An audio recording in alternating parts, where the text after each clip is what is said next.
Hi, welcome to my YouTube channel. If this is your first time, welcome. Else, welcome back.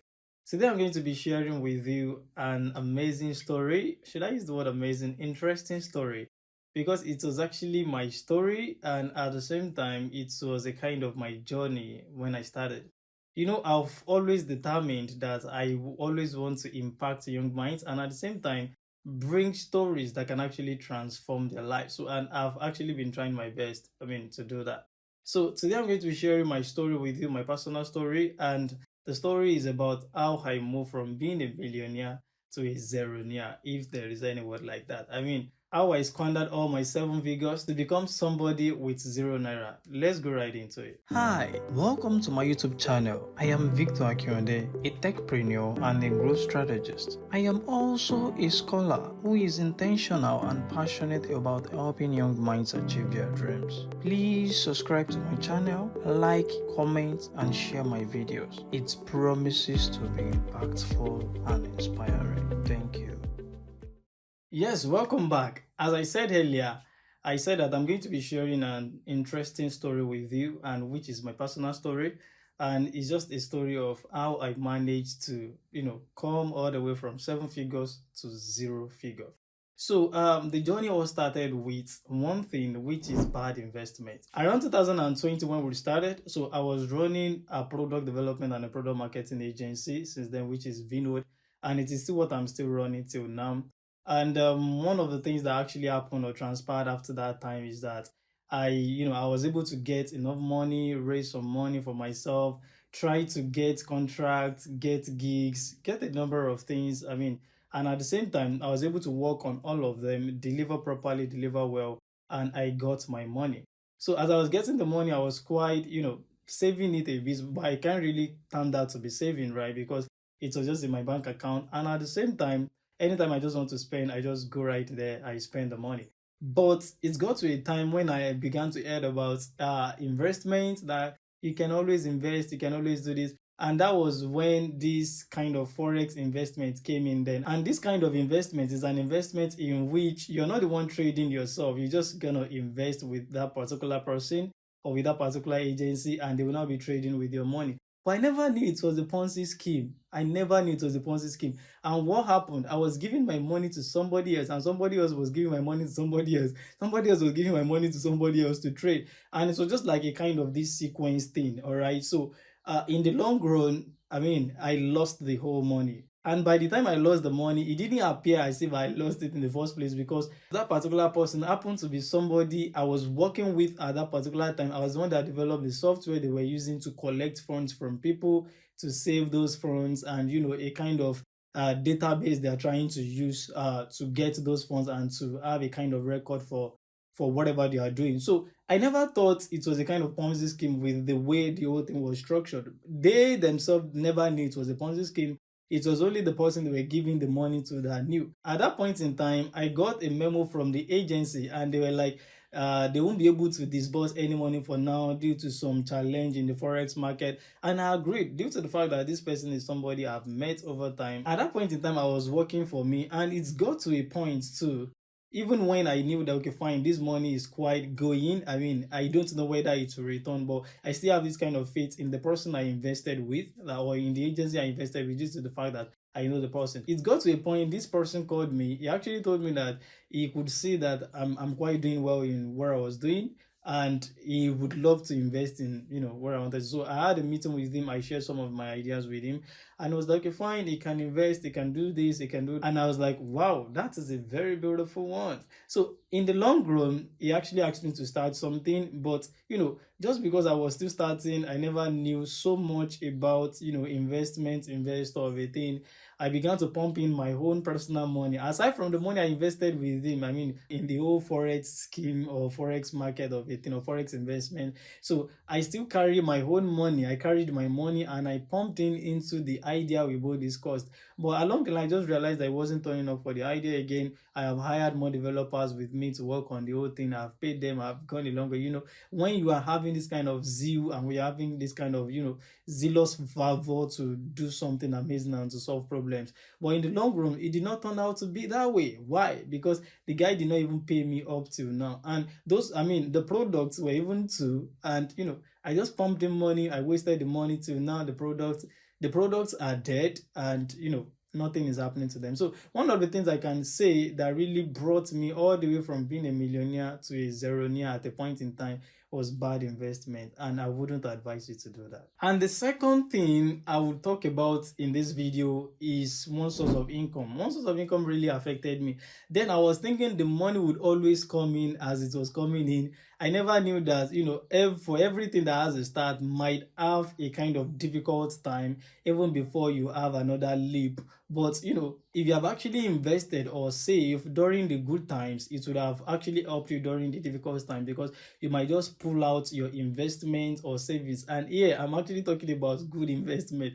Don't enter into a bad investment like I did. Just imagine if I had invested in another business, or maybe I was running another side business alongside with what I was doing then, alongside with the agency I was running. It would have helped me even when I had a wrong investment in some of these stuff. So perhaps the business or that particular work or job or anything might have actually helped me. So then what do I want to bring out of this? I mean, regardless of how young, how small you are, at the moment, one source of income cannot cater for you for so long, cannot cater for your needs for so long.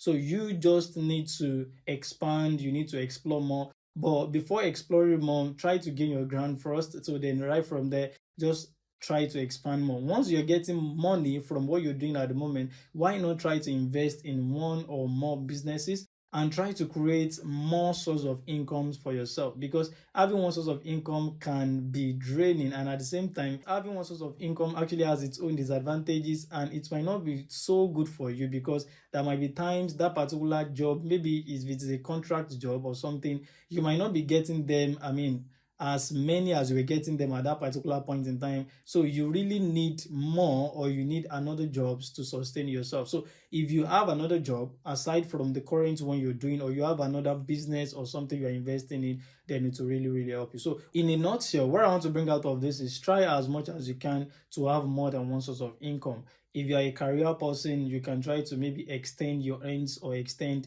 whatever you're doing towards the business side. Try to have a business you're running. It might just be a passive thing, and where you get your passive income. So it might not be something that you have to devote all your 24 hours to. But as a young entrepreneur, it is quite inevitable to focus on one thing at a time, because once you focus on one thing at a time, it would help you to go far. And once you realize that you're going far, try to extract or bring out of that particular funds to invest in another thing. The third thing that really contributed to the fact that my account balance got drained so quickly was that there was no contractual agreement in what I was doing. Just imagine if I had had an agreement with the person that wanted to invest in whatever I wanted to do then, or that wanted to invest in something with me, then it would have really, really been a very good thing, right? Because I will be able to sue him. At least we'll have something on paper. We've both appended our signatures on the dotted line, and he won't be able to deny that. But I can't sue him. Why? Just because there wasn't anything like agreement, no contractual agreement, no maybe employee-employer agreement, no even investment agreement or whatsoever. So one of the major mistakes I made then was that there wasn't a concrete agreement, and that really drained my bank account, because as I was investing in some of these things, I wasn't getting any return from anywhere, and this person that I was investing with is not ready to give me back my money. So then what do? I just have to accept my fate. And at the same time, while I was running my company, I just bring people in and they began to work with me. And some of the works they were doing then are some of the works that are quite sensitive. And as they were doing that, I was seeing the traces that they were going to rebel with me or rebel against me in the future, which later happened. But after everything, I was able to scale through. But this is just one of the mistakes you shouldn't make, because some of the products you're using to make money or your business model, if you had committed it into somebody's hand that you did not have an agreement with, it will actually create a crisis for your business in the long run. And at the same time, you may not be able to enjoy your business. So thank God that I was able to scale through. you might not be able to scale through. It is not a cause, because we've had businesses that had such cases, and at the same time, the business crashed or the business is crashed. So I hope that you won't do what I've done, so that you'll be able to thrive too. And the fourth one is, there was no savings, because as I was getting the money, I was spending it. It was until I met a colleague of mine at school that actually explained some principles of savings to me. And that's when I realized that I was meant to be saving. So I was just getting my money and at the same time spending it. So I didn't mean I had saved, during the crisis or during the time when I was having a kind of downtime business wise.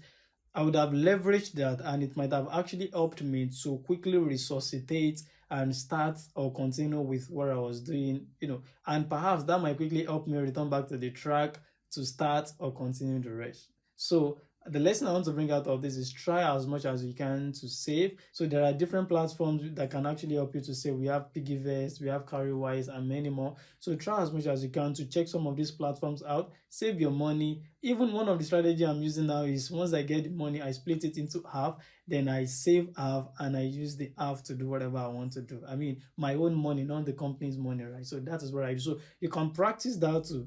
At the end of the day, by the time you check your piggy bank or you check where you're saving your money, you just realize that, boom, you've actually gone a long way. So try as much as you can to adopt savings. The fifth thing that contributed to what I experienced financially was greediness. So what I was doing was that I was looking for where I can actually put my money, that in the next 15 to 30 days, it can actually become times 2, times 3 or something. So don't try that. I mean, I don't think there's any platform that can actually offer you that. In the long run, it becomes Ponzi scheme and you lose your money. So try as much as you can not to be greedy. Even with whatever you're doing, if you are so much greedy, you'll be after the money, you won't be after what you're doing, you won't be after the passion. So you might be money driven and not passion driven. And if you are money driven, you just realize that a time would come that everything just comes down, because your hide will be glued on the money and not on delivering the job.